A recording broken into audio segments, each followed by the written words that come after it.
Halo, hai. Apa kabar semua? Salam sehat bahagia. Assalamualaikum. Dengan Proda Jamezo. Kali ini dokumentasi pertama untuk belajar bersama lah, bermain gitar dengan hashtag bukan gitaris, bukan luthier.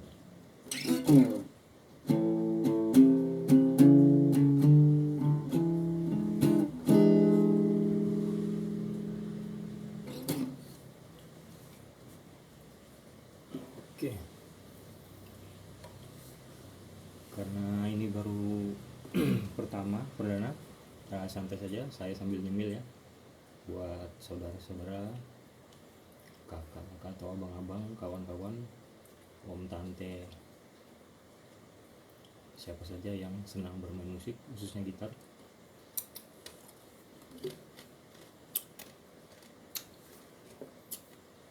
Di sini saya coba berbagi karena saya juga bukan pemain profesional ya.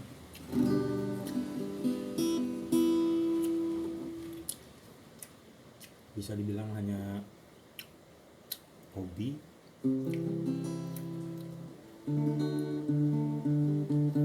dan dulu pernah belajar tanya si A si B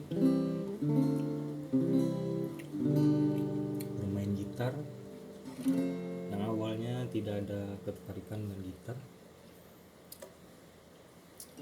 tapi karena komunitas atau pertemanan saya pada waktu itu pada bermain gitar pada saat kumpul bareng nongkrong, jadinya ya tertular lah, mungkin benar kata orang gitu ya, bahwasanya lingkungan Anda akan membentuk setidaknya 30 sampai 80% mungkin, kalau saya tidak salah ingat ya. Oke, langsung saja. Gitar. Kita berbicara tentang gitar. Setahu saya gitar itu dulu entah mungkin masih tahun 18 atau di bawahnya mungkin ya.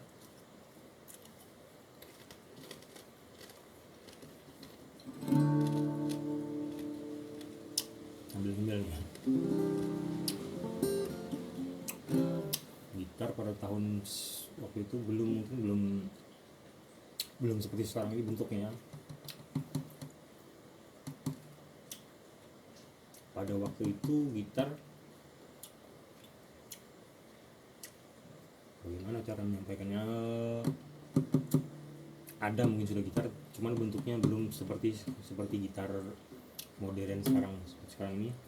Jumlah senarnya 6, ada yang bahkan ada yang sampai 7 senarnya, mungkin ada yang juga kalau Anda pernah lihat yang dimodifikasi sedemikian rupa, stangnya ini ada 2 atau 3 mungkin, di sini satu seperti harpa. Itu senarnya banyak sekali, saya belum pernah pegang juga itu.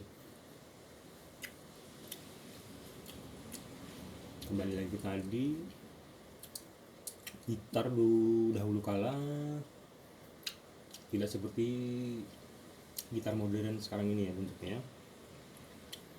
Saya pernah baca di sebuah literasi, gitar itu dulu senarnya ada 4, seperti mungkin kalau gitar saudara-saudaraku yang tahu itu ukulele mungkin ya, seperti itulah mungkin 4, dan namanya bukan gitar. Bahasanya itu kalau nggak salah bahasa Perancis, lute namanya, lute, tulisannya LUTE.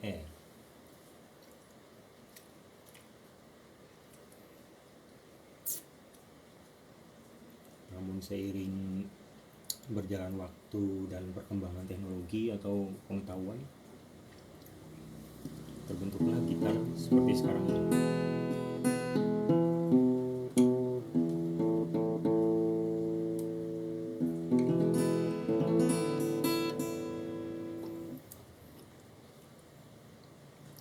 Mungkin itu juga asal muasal kata luthier atau pengrajin gitar atau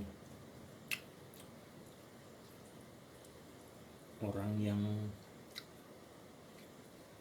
mempunyai keahlian untuk membuat gitar, mereparasi gitar, bengkel-bengkel gitar, ya semacam itulah. Makanya disebut luthier. Sekedar informasi saja, dahulu namanya lute kalau tidak salah, itu ya bahasa Perancis, soalnya saya pernah baca literatur.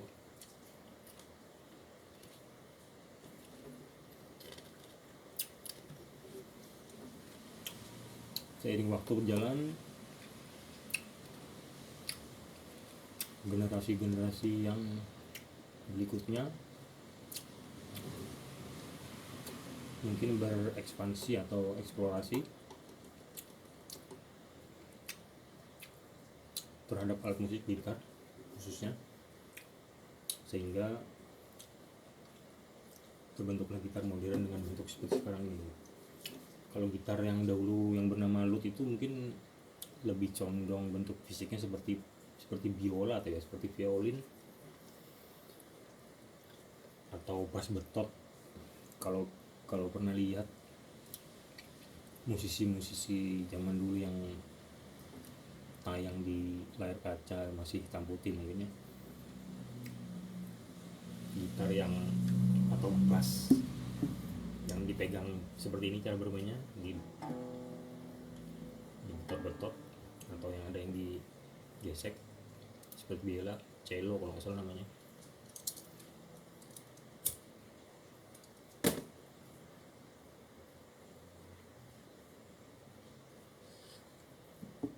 Sambil ngopi ya, maaf.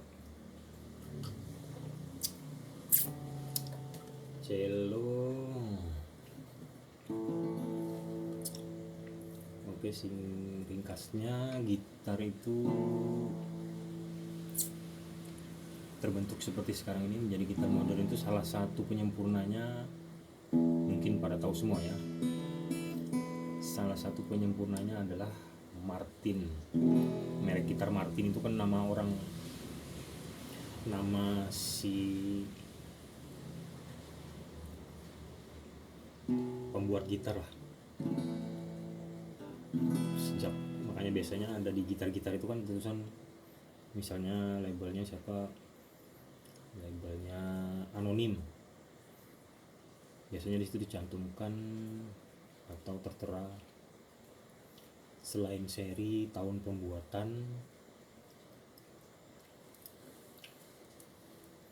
atau tahun berdirinya atau pertama kali pembuatan gitar itu pada waktu itu ya. Seperti pada gitar yang sudah disebutkan tadi, Martin penyempurnanya, biasanya tertulis di sini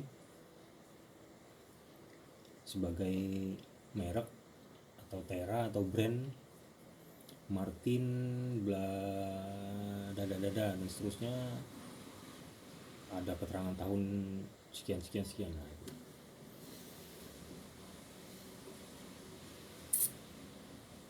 dahulu saya kira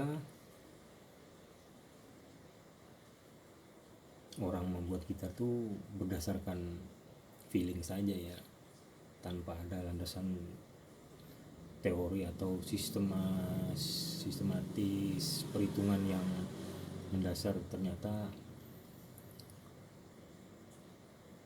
menggunakan kalkulasi juga.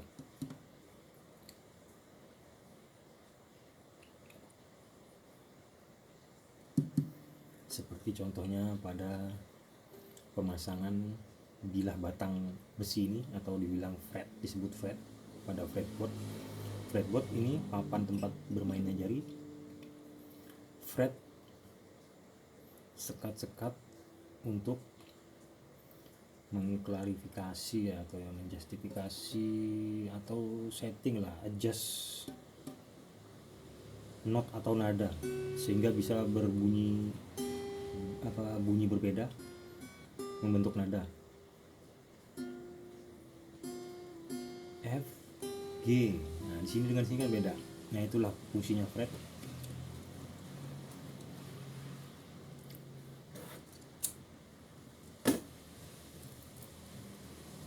Dan pemasangan fret ini bukan hanya asal wah kelihatan rapi aja nih, kira-kira di sini lebar sekian supaya kelihatan cantik dipandang mata, pasangnya sekian, jarak sekian. Tidak, dahulu saya berpikir seperti itu, tapi ternyata ada formulanya, ada rumusnya.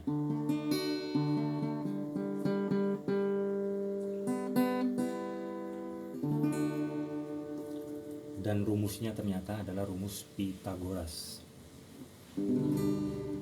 Mungkin bagi yang sekolah kelas 6 atau kelas 9 mungkin sudah pernah tahu ya rumus Pythagoras itu. Seingat saya itu rumusnya 17,817. Nah itu dipakai rumusnya. Dengan cara saya informasikan atau jabarkan sederhana saja, dari ujung fretboard ini yang hitam, yang ada putih-putih ini kan namanya nut atau saddle gitar pada bagian atas. Dari ujung fretboard ini sampai ke bilah lidi atau fret ke-12 ini diukur berapa panjangnya. Misalkan dari ujung sini ke sini 12, maka dari ujung sini, ujung fret ke-12 sampai ke saddle sini 12 juga. Jadi dia dikalikan 2. Nah itu yang dibagi dengan rumus Pythagoras tadi, 17,817 dapat segini dibagi. Sisanya lagi nanti dibagi lagi dengan 17,817 dapat lagi fret kedua. Yang ketiga juga begitu, sisanya yang di sini tadi panjangnya dibagi dengan rumus Pythagoras tadi 17,817 dapat fret ketiga, seterusnya. Makanya semakin kecil. Bagaimana jika di sini lebar, sama seperti sini? Mungkin nadanya akan ngambang ya kayak tidak bisa menaik. Karena nada atau suara itu kan identik dengan suara yang bersusun seperti tangga itu, menaik, atau identik disebut dengan oktav.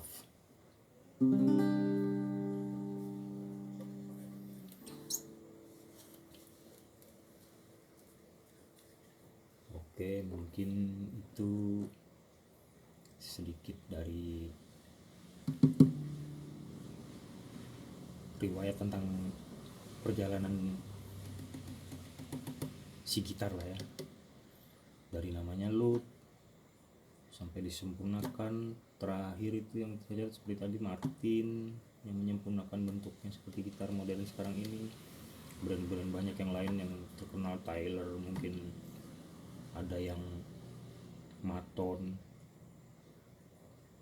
kalau yang elektrik mungkin Ibanez, Fender, Korg, Yamaha, segala macam itu ya. Semua menggunakan rumus Pythagoras tadi.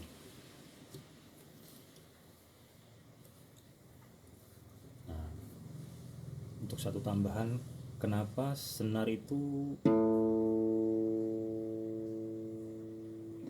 bagaimana bisa awalnya terbentuk tuning atau setelan standar nada pada gitar ini seperti ini: E, A, D, G, B, itu juga buah karya Pythagoras tahu saya, dengan cara membentangkan tali seperti yang terpasang pada gitar dengan senar. Tapi yang saya baca itu Pythagoras membentangkan tali, taruh kata jarak dari ujung sini sampai ke saddle atau bridge belakang sini. Ini tadi kan mungkin kita umpamakan sebagai 12 kali 2 jadi 24, dibentangkan tali dengan jarak bentang 24 cm lah, atau 24 cm aja lah yang lebih sederhana. Dikencangkan hingga terjadi gaya tarik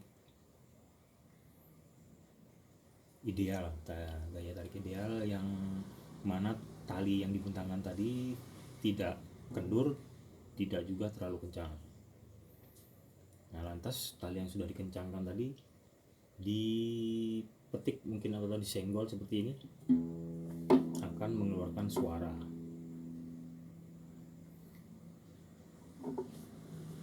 Setelah itu, setelah mendapatkan suara, misalnya dapat suara seperti sekarang ini E, maka Pythagoras memasang tali berikutnya. Tali yang kalau di senar ini senar 5 dibentangkan lagi dengan sama seperti tadi, jarak 24 dengan titik yang sama sejajar.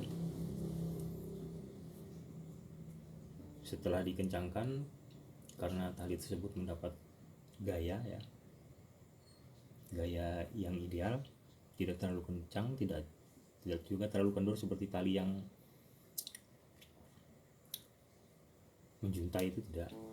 Ya seperti gambarnya ini tali lah ya, tapi bahasanya di gitar kan senar ya. Senar ini kalau kendor kan dia tidak mengeluarkan suara, ada suara cuman suaranya terlalu rendah ya, mungkin tidak seperti sekarang.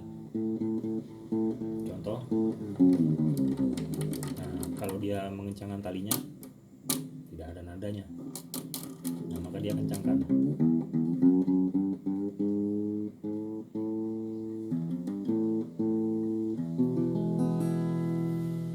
Dikencangkan, maka dipetik lagi tali yang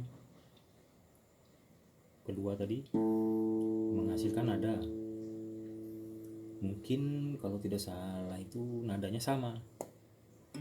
Lantas bagaimana dia bisa membuat nadanya bisa berbeda seperti ini? Di situ dibagilah tali tadi diameternya menjadi seperempat kalau nggak salah ya, seperempat atau ya mungkin kalau nggak salah seperempat, pokoknya dibagi dia diameter tali yang paling atas yang besar, di bawahnya kan ada dua tadi ya, yang di atasnya misalnya 10 mili, yang di bawahnya dia bikin jadi 8 mili, maka dia akan menghasilkan nada berbeda. Mungkin seperti itu ya kalau saya nggak salah ingat baca itu. Nah dari situlah awal mulanya Pythagoras atau terbentuknya tuning suara standar seperti sekarang ini pada gitar modern. Kalau low senar open string E A D G B E.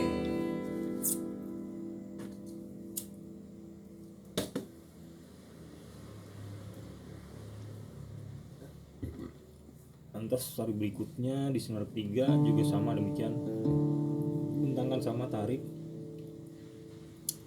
dan dibagi seperempatnya diameter atau panjangnya, saya lupa itu. Maka terbentuklah nada yang berbeda lagi, semakin menaik dia semakin tinggi.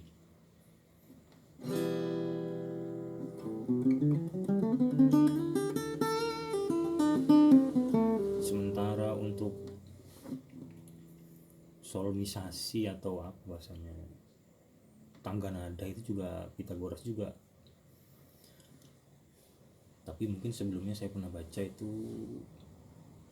sebelum Pythagoras ada itu ilmuwan apa ya, zaman dulu mungkin ilmuwan Turki nggak salah, yang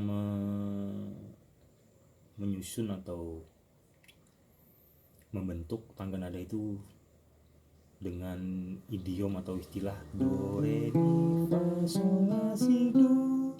Nah, itu ilmuwan Turki kalau saya tidak salah. Pada zaman dulu itu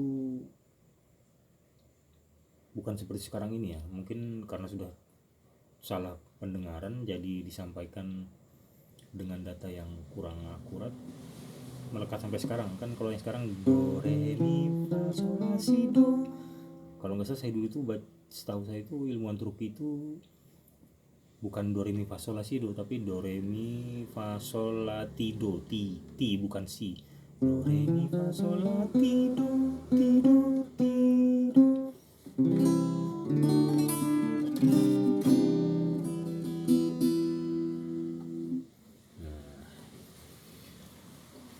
Oke, itu tadi sekilas tentang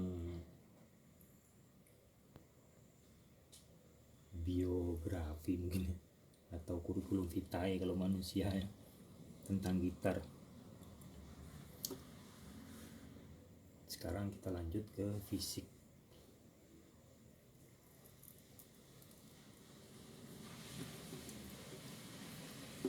Kita mulai dari mana? Dari atas kayaknya ini enaknya. Tapi kalau manjat itu enaknya dari bawah kayaknya, nggak bisa dari atas. Di bagian bawah, di bagian bodi atau tabung ini disebut hamparan tabung ini papan atau kayu ya, disebut top solid atau bagian atas. Bukan top solid, bagian top gitar. Nah, di sini bagian side-nya, samping dengan back-nya, belakang. Dibentuk sedemikian rupa. Kebetulan yang ini ada gitar punya teman habis direparasi kemarin, tapi udah simpan sini aja katanya. Nah, lumayan kan buat kita jereng. Ada yang bentuknya tidak seperti ini. Kalau ini namanya cutaway. Ada yang bentuknya sama dengan yang di atas ini, cembung seperti ini sini. Itu disebutnya traditional shape atau bentuk tradisional. Kalau yang ini kan model cutaway. Saya juga dulu mengira itu hanya sebagai faktor atau sisi estetika aja lah di seni. Ternyata ini ada gunanya, karena buat para pemain gitar profesional itu akan lebih mudah menjangkau bagian yang di sini. Nah, kalau ada yang di sini sama dengan seperti ini kan kesusahan dia, jadi kurang sempurna mungkin dalam memainkan. Kemudian ini lubang atau sound hole, susah banget ngomongnya tuh ya, bahasanya Elizabeth. Sound hole. Sound hole ini tempat keluar masuk lah, bisa dibilang suara dipantulkan oleh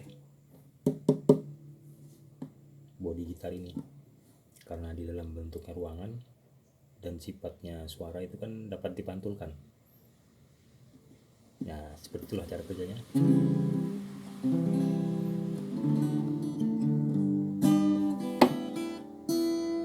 Berikutnya ini bridge atau saddle, jembatan,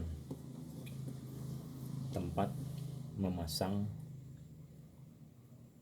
tali gitar dengan cara diberikan lubang dan diberi pasak pin seperti ini, pin namanya. Setelah dimasukkan, di ujung senar ada seperti pentolan ya, apa namanya disebutnya enaknya itu ya, seperti itulah, pasti sudah pada tahu semua. Dimasukkan, tancapkan, ujung senar berikutnya dimasukkan di pemintal atau pemilin senar ini atau dryer ini, dimasukkan juga, ada tempat pengaitnya, dan kemudian diputar di sinilah untuk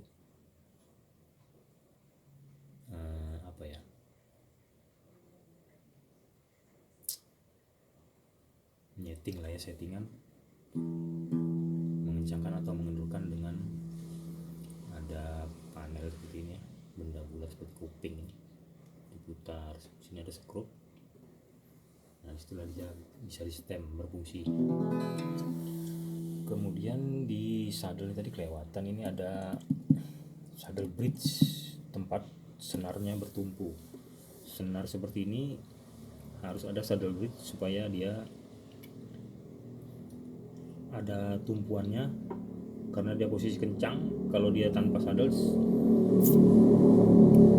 mungkin suaranya kurang lantang, dan karena tidak gaya yang diberikan pada saat dipetik, ini kan kita berikan gaya, dia stabil, tidak bergoyang sana kemari, duduk di saddlenya ini, dan saddle di depan ini sebagai alurnya ya, seperti rel, maka dia akan berbunyi.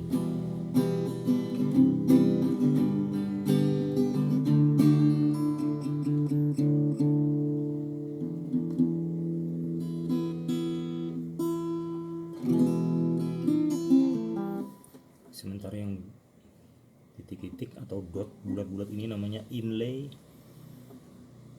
Biasanya ini hanya sebagai penanda, mempermudah bagi pemain, khususnya bagi yang menonton.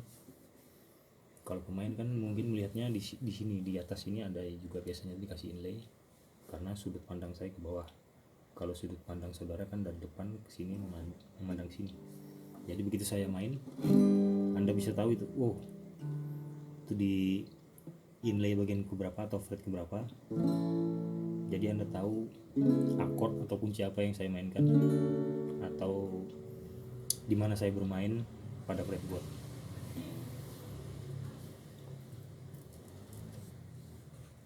Berikutnya ini kepala, ini headstock, tempat pegangan dryer atau ujung senar gitar dipasangkan pada dua sisi kan, satu di headstocknya sini ujungnya, satu di saddle bridge masuk ke dalam bawah dan diberi pasak pin. Nah, headstock itu satu rangkaian dengan neck, leher, atau bahasa Indonesia gampangnya, bahasa kita tuh stang ya, tapi bukan stang sepeda atau setir mobil. Nah di sini nih biasanya ada yang sering, dulu saya juga nggak paham nih kenapa ini harus disambung, dan sambungnya itu pun potongannya miring seperti ini. Ternyata itu ada perhitungan matematisnya juga. Gaya yang diberikan senar setelah ditarik, dikencang tadi kan akan seperti ini, dipasang di sini senar dan di sini. Begitu dikencangkan kan, ini semakin kencang, ini kan akan menarik ke depan sini, atau ini yang ketarik ke depan sini.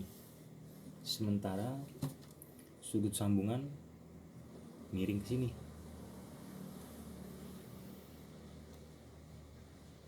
Dan bagian headstock itu condong masuk ke dalam sini, biasanya sampai fret ketiga atau fret kedua, miring seperti ini, dan dilem dengan bagian neck yang sebelah paling bawah seperti ini.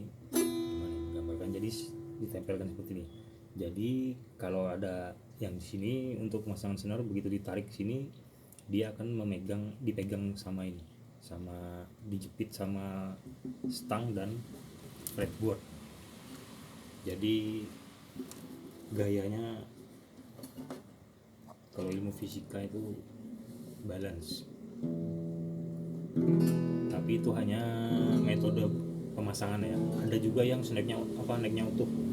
Ada yang bilang kalau necknya utuh lebih rentan, misalnya jatuh kan, mungkin Anda saudara pernah lihat ada yang patah atau cedera karena terjatuh. Nah kalau itu tergantung dari kekuatan material lagi. Sebagaimana halnya saudara membangun rumah dengan material semen atau beton, kemudian Anda membangun rumah lagi dengan material kayu, dua-duanya selesai rapi, bersih, aman. Itu kan dua-duanya sama-sama rumah dan sama-sama bisa ditempati. Kalau ketahanan itu kan tergantung bahannya ya, dia karena setiap bahan tuh membawa sifatnya masing-masing.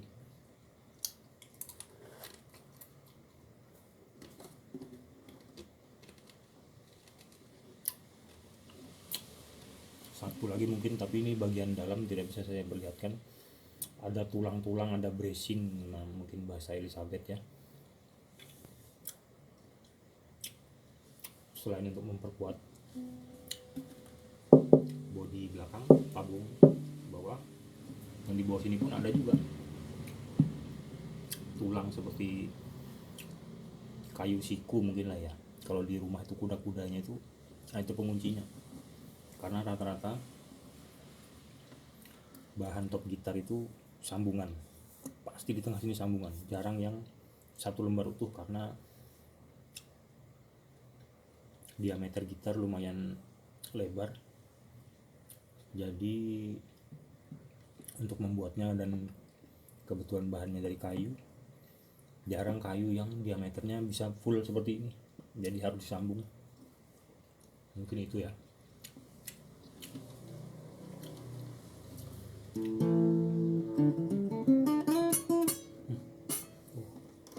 Senggol.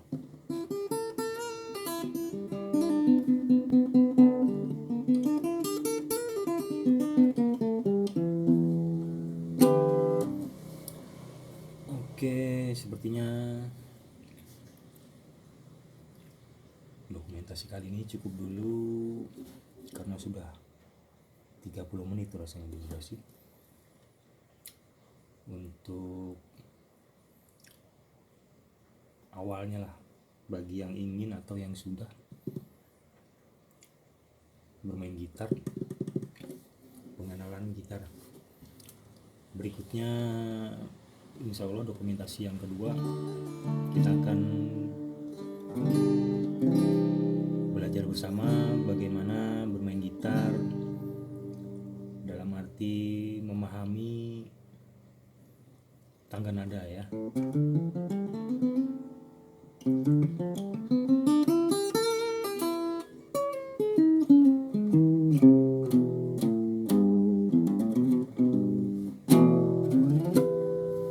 Oke, sekian dulu, sampai bertemu pada dokumentasi berikutnya. Terima kasih yang sudah menonton. Semoga bermanfaat untuk kita semua. Salam sehat bahagia. Assalamualaikum.